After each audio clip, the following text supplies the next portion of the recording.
Hello guys, and welcome to my first video on the Parent Club. I'm really excited to be uploading here on this channel, my friend Chris. We're both looking forward to expanding the channel in many games. But my first series on this channel, and my first video is going to be Walk on Watford, a football manager series where I'm taking control of Watford. And I'm going to be taking them to high heights within the beta, hopefully, within the first couple weeks of the beta. The beta is just released today, and I'm really excited. So, yeah, right now I'm going to explain how I'll be recording my videos, and then from there on, and the rest of the videos, it'll be kind of just how it is. At the beginning of every season, I'll show you my tactic, or in other ways, another unless I change it throughout episode to episode, I will show you that. And we'll look at our transfers and our fixtures and our league standings, and then we'll do a bit of a wrap up. They're not going to be overly long videos. I don't tend to do many live comms until towards when we're in Champion League or we're competing for the Premier League title. So let's crack onto the transfers, and then we'll hit the tactics. Okay, the first signing of the window is basically a no-brainer. If you've played the last two FMs, you know who this guy is, Eder Alvarez Balanta. If you've played, you know who this guy is. He's one of the best center backs you can get for an incredibly low price. This year, I was able to snag him for a low price of £3 million. And for a player of his ability, you can't go wrong. He's phenomenal, and he's the player I need. I was personally thinking we needed to solidify the back line, and I was really happy with this signing. They said it's $3 million for River Plate. He has played 3 games with a 7.20 average rating, which is really good. His stats are really nice. He's got incredibly physicals. His mentals are great where they are. 17 marking, 18 tackling, 15 work rate. Exactly what you need in a center back. So that's the first signing. Let's move on to the second. And the second signing in the window was one of my favorite players to sign from FM15. He became an utter beast after the January update. Is Zach Lowe, young English striker from Bolton. He was a bit more pricey, as he is English for one and young. He's actually the same age I am, but I did pay 7.5, and I have loaned it back to Bolton. Just kind of on the idea that he probably would only play a rotation behind a Gallo and Dini. So, yeah, so I've loaned him back, and I hope he's going to get some game times, as he already has played 5 in the championship for Bolton, scoring a goal and having an assist. Really happy. The scouts really love this kid. He's already 2.5-star ability with a 5-star potential. So, as I said, I'm really excited for Zach Lowe, and I want to see him develop into becoming that player to take us to the next level, and I really think he can be it. So let's move on to the next transfer. Okay, and the third signing of the window is Old Christian Salansis. I'm not 100% sure if that's how you pronounce his last name, but this kid's a young Norwegian midfielder from Rosenborg. You remember a couple FMs ago, he was a wonder kid, and I really think that he's come back to be a wonder kid yet again. If we go and look and have a look-see at the scouting reports, it doesn't matter who I go to, they all think he's just absolutely phenomenal. And he's actually playing first team for me. He has played all four of our Premier League games. He started them all in the deep line playmaking role. His 15 passing and 16 vision really help. I find he's very effective, and I'm gonna keep using him as a starter and develop and watch him develop into maybe yet again another one of those players, as I was talking about, Zach Lowe, to take us to the next level. We're gonna move on to the fourth signing of the window now. Okay, guys, the fourth transfer is a bit of a weird one. It's Lee Griffiths. I'm currently in a bit of an injury situation. I've lost Dini and a few others, so I need to bring in another depth striker. For our small price of $2 million, I was able to bring in Lee Griffiths from Celtic. He's definitely got the technical and physical stats. His composure and concentration kind of lacks, but it's something that can be upgraded, and I could easily sell him on for profit. He's made 3 starts, scoring 1 goal for me so far, so I've been happy with him so far. I can't overly complain, but I can see him going on to score 5, 6 goals this year off the bench for me. So I'm kind of excited to see how he does. So let's move on to the next transfer. The next entering the window is Jonas Severson. He's a young Norwegian right back, also from Rosenborg. Um, as I said, I was having injury problems. Sadly, Nyam has gone down injured for a couple months, so I needed almost a panic signing to replace him. So at the low price of 1.5 million, I brought Jonas Severson, also in from Rosenborg. He can play in that right back position and later on move into the center of midfield. That's kind of the idea where I want him to be.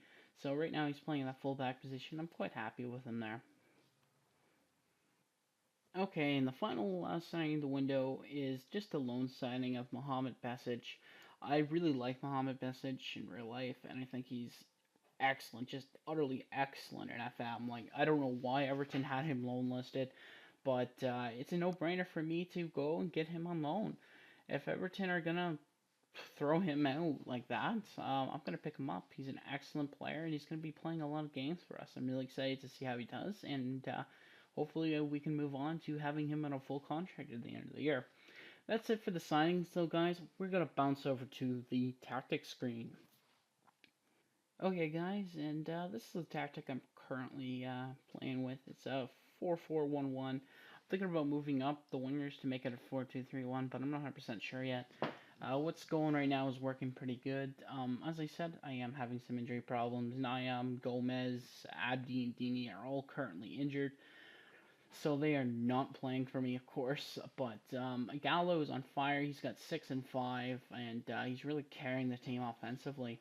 Gerardo has played one game. I've only played one, maybe 2 games with the AMC in there, so he hasn't really been playing. They said Sines is playing the deep lying playmaking role. Capui's playing in a center mid defense role.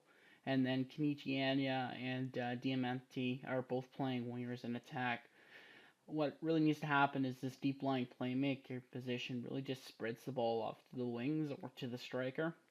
And the MC tends to show up a bit later and tends to make some stuff happen. So I'm really excited with this formation. It's very, very attacking. And we're looking to score a lot of goals and try not to concede any. Okay, now we're done talking about the tactic. We're going to move on to the league table here. As you can see, we're sitting 10th currently with a 2-0-2 record, 7 goals for, 10 goals against, which leaves us with kind of a sad -3 goal difference. But we did have to play some hard games between Arsenal and Chelsea in the fixtures, so to lose those 2 games, it was kind of just inevitable, to be honest. We had a really rough start to the season, but to be sitting in 10th mid-table, if you were to give me this after 38 games, I would take it with a run. Yeah, no, I wouldn't even think about it. But yeah, I'm really happy with it.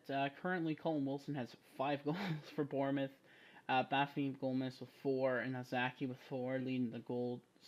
In assist, Oscar, Sterling, and Bennett, Joe Bennett, are leading the assist charts. And player of the match, Pedro Aguero and Gallo. Um, yeah, so Norwich are having a great start. Everton and Palace also are. Aston Villa are kind of having their their bad luck essentially with yeah, being 0-4. It's like it's just not that's not good for them. Liverpool, especially having a poor start, and so is Southampton. Sunderland having a solid start. Leicester are struggling, but yeah, we shouldn't have much of a problem with staying up. I don't think. I think our squad's too strong to go down, and it'll be kind of interesting to see who goes down. But we're going to move quickly here to the fixtures. As I said, I did play Arsenal and Chelsea, and we did get hammered in both games. But going to the first game, we played Everton, and we beat them 2-1 at home. I was, to be honest, expecting a loss in this game. No questions asked. I was going in expecting a loss and or a draw. But they never scored a goal, essentially, because Blanca scored on himself. But Gallo coming up big, scoring a goal in the 10th and 34th minutes. And that we just kind of bunkered down defensively and held Everton off to bay. After that, as I said, we did go on to get smashed by Arsenal. Griffiths did get his first goal and only goal so far this season in this game, but Sanchez was just too good for us. He banged two, and Giroud had one, and the Ox also had one. But it wasn't a game we were expected to win, which is good. That it's good that we weren't expected to win because we did get blown out. Following that, we did play Chelsea at home, and to be honest, kind of unluckily. They didn't score a goal till the 66th minute, and then Fabregas decided he was going to net a hat trick and ruin our day at home. But Chelsea did beat us, keeping their unbeaten record going. After that, we went on to play in the Capital One Cup second round, and we were able to beat Wingham 3-2. It was a closer game than I thought it was going to be. I thought we were going to walk all over them, but Solant scored and a Gallo banging a two to get us the win. Like, as you can see, Gallo so far has been a big part of this team. Both our wins, he scored the majority of our goals. Moving on from there, we beat out the struggling Leicester City. Vardy did bang two in against us, but Akichi Ennis scored a beautiful goal, and then Gallo again with two, and Gerardo can't speak, one of the 28th as well.